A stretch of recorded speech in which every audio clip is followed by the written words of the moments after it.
It was during the more pleasant weather that in due rotation with the other seamen my first masthead came round. In most American whalemen the mastheads are manned almost simultaneously with the vessels leaving her port, even though she may have 15,000 miles and more to sail ere reaching her proper cruising ground, and if, after a 3, 4, or 5 years voyage she is drawing nigh home with anything empty in her, say, an empty vial, even then, her mastheads are kept manned to the last, and not till her skysail pulls sail in among the spires of the port does she altogether relinquish the hope of capturing one whale more. Now, as the business of standing mastheads, ashore or afloat, is a very ancient and interesting one, let us in some measure expatiate here. I take it that the earliest standers of mastheads were the old Egyptians, because, in all my researches, I find none prior to them, for though their progenitors,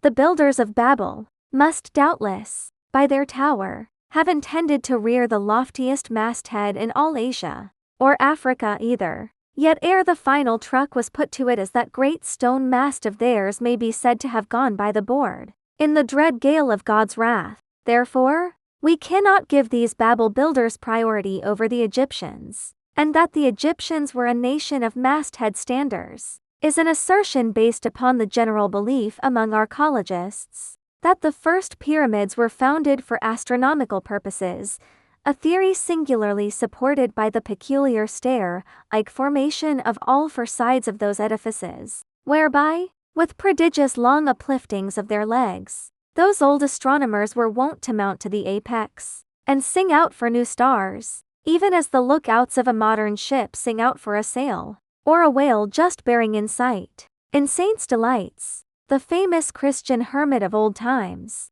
who built him a lofty stone pillar in the desert and spent the whole latter portion of his life on its summit, hoisting his food from the ground with a tackle. In him we have a remarkable instance of a dauntless stander of mastheads, who was not to be driven from his place by fogs or frosts, rain, hail, or sleet, but valiantly facing everything out to the last, literally died at his post. Of modern standers of mastheads we have but a lifeless set, mere stone, iron, and bronze men, who, though well capable of facing out a stiff gale, are still entirely incompetent to the business of singing out upon discovering any strange sight. There is Napoleon, who, upon the top of the column of Vendôme, stands with arms folded, some 150 feet in the air, careless, now, who rules the decks below, whether Louis Philippe, Louis Blanc, or Louis the Devil. Great Washington, too, stands high aloft on his towering main mast in Baltimore, and like one of Hercules' pillars, his column marks that point of human grandeur beyond which few mortals will go. Admiral Nelson, also, on a capstan of gunmetal, stands his masthead in Trafalgar Square, and ever when most obscured by that London smoke, token is yet given that a hidden hero is there, for where there is smoke, must be fire. But neither great Washington, nor Napoleon, nor Nelson, will answer a single hail from below, however madly invoked to befriend by their counsels the distracted decks upon which they gaze. However it may be surmised, that their spirits penetrate through the thick haze of the future, and descry what shoals and what rocks must be shunned, it may seem unwarrantable to couple in any respect the masthead standers of the land with those of the sea. But that in truth it is not so, is plainly evinced by an item for which Obed Macy, the sole historian of Nantucket, stands accountable. The worthy Obed tells us that in the early times of the whale fishery, ere ships were regularly launched in pursuit of the game, the people of that island erected lofty spars along the sea coast, to which the lookouts ascended by means of nailed cleats, something as fowls go upstairs in a henhouse. A few years ago this same plan was adopted by the bay whalemen of New Zealand, who, upon descrying the game, gave notice to the ready-manned boats nigh the beach. But this custom has now become obsolete. Turn we then to the one proper masthead, that of a whale ship at sea. The 3 mastheads are kept manned from sunrise to sunset, the seamen taking their regular turns as at the helm, and relieving each other every 2 hours. In the serene weather of the tropics it is exceedingly pleasant, the masthead. Nay, to a dreamy meditative man it is delightful. There you stand,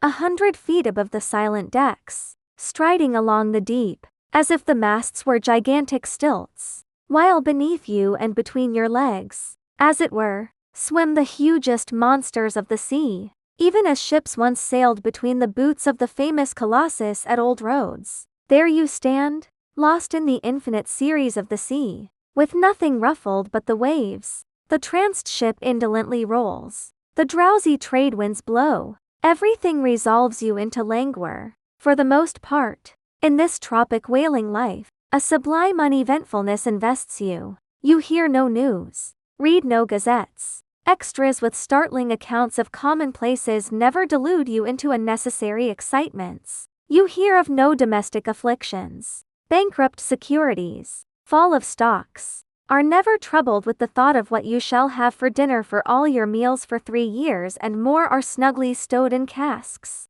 and your bill of fare is immutable. In one of those southern whalesmen, on a long 3 or 4 years voyage, as often happens, the sum of the various hours you spend at the masthead would amount to several entire months, and it is much to be deplored that the place to which you devote so considerable a portion of the whole term of your natural life should be so sadly destitute of anything approaching to a cozy inhabitiveness, or adapted to breed a comfortable localness of feeling, such as pertains to a bed, a hammock, a hearse, a sentry box, a pulpit, a coach, or any other of those small and snug contrivances in which men temporarily isolate themselves. Your most usual point of perch is the head of the topgallant mast, where you stand upon 2 thin parallel sticks almost peculiar to whalemen called the topgallant cross trees. Here, tossed about by the sea, the beginner feels about as cozy as he would standing on a bull's horns. To be sure,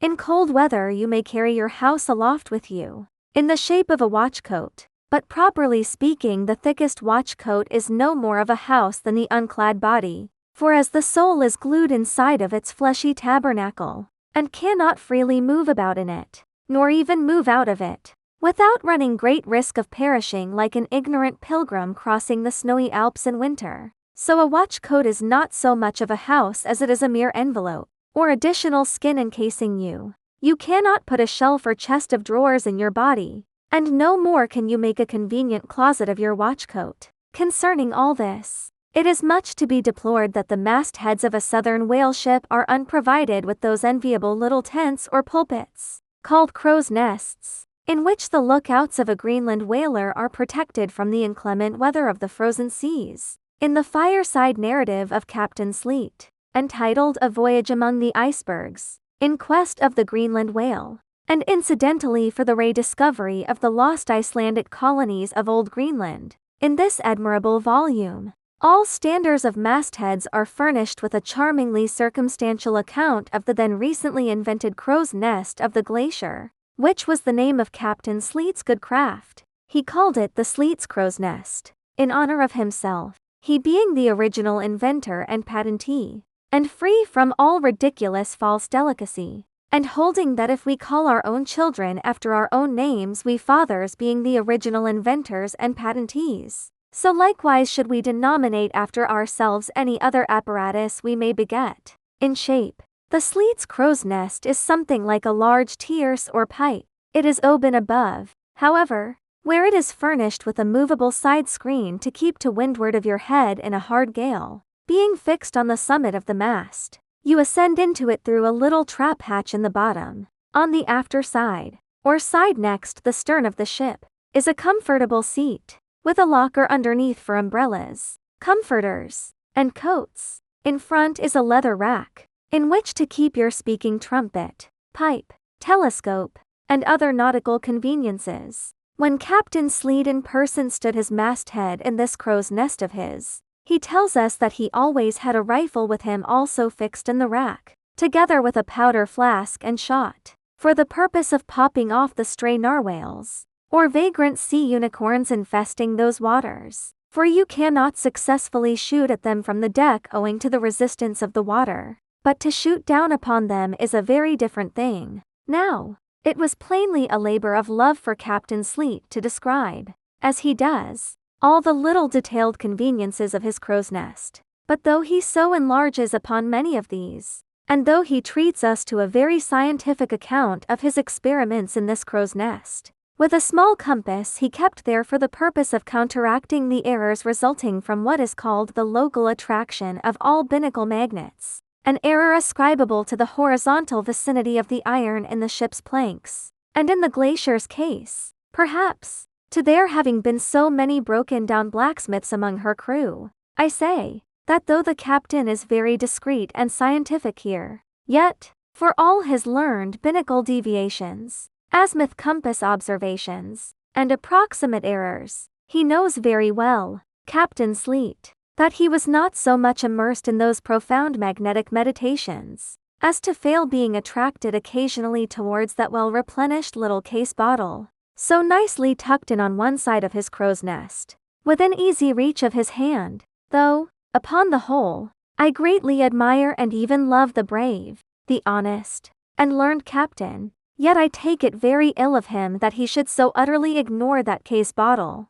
seeing what a faithful friend and comforter it must have been, while with mittened fingers and hooded head he was studying the mathematics aloft there in that bird's nest within 3 or 4 perches of the pole. But if we southern whale fishers are not so snugly housed aloft as Captain Sleet and his Greenlandmen were, yet that disadvantage is greatly counterbalanced by the widely contrasting serenity of those seductive seas in which we south fishers mostly float. For one, I used to lounge up the rigging very leisurely, resting in the top to have a chat with Queequeg, or anyone else off duty whom I might find there, then ascending a little way further, and throwing a lazy leg over the topsail yard, take a preliminary view of the watery pastures, and so at last mount to my ultimate destination. Let me make a clean breast of it here, and frankly admit that I kept but sorry guard with the problem of the universe revolving in me. How could I, being left completely to myself at such a thought-engendering altitude,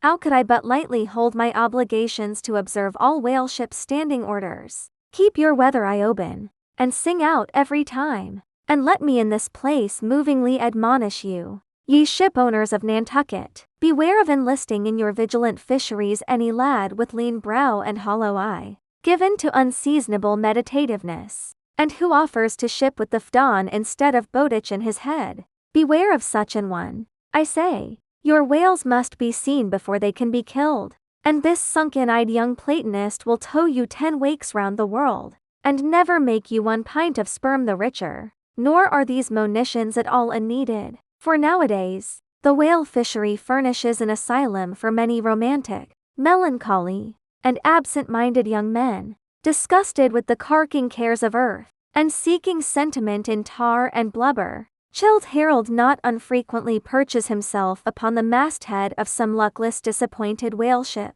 and in moody phrase ejaculates, "Roll on, thou deep and dark blue ocean, roll." 10,000 blubber hunters sweep over thee in vain. Very often do the captains of such ships take those absent-minded young philosophers to task, upbraiding them with not feeling sufficient interest in the voyage, half hinting that they are so hopelessly lost to all honorable ambition, as that in their secret souls they would rather not see whales than otherwise. But all in vain. Those young Platonists have a notion that their vision is imperfect. They are short-sighted. What use, then, to strain the visual nerve? They have left their opera glasses at home. Why, thou monkey, said a harpooner to one of these lads, we've been cruising now hard upon 3 years, and thou hast not raised a whale yet. Whales are scarce as hen's teeth whenever thou art up here. Perhaps they were, or perhaps there might have been shoals of them in the far horizon, but lulled into such an opium-like listlessness of vacant,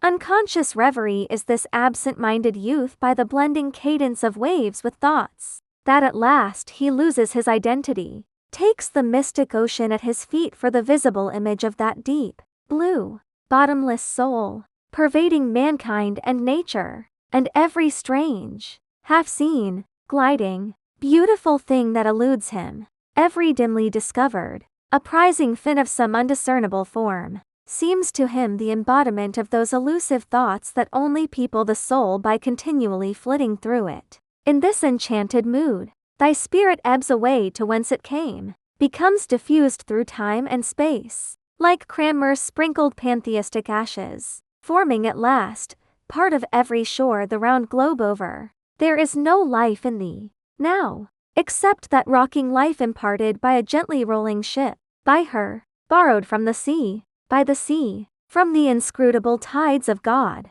But while this sleep, this dream is on ye, move your foot or hand an inch, slip your hold at all, and your identity comes back in horror. Over Discartian vortices you hover, and perhaps, at midday, in the fairest weather, with one half-throttled shriek you drop through that transparent air into the summer sea, no more to rise forever. Heed it well, ye pantheists!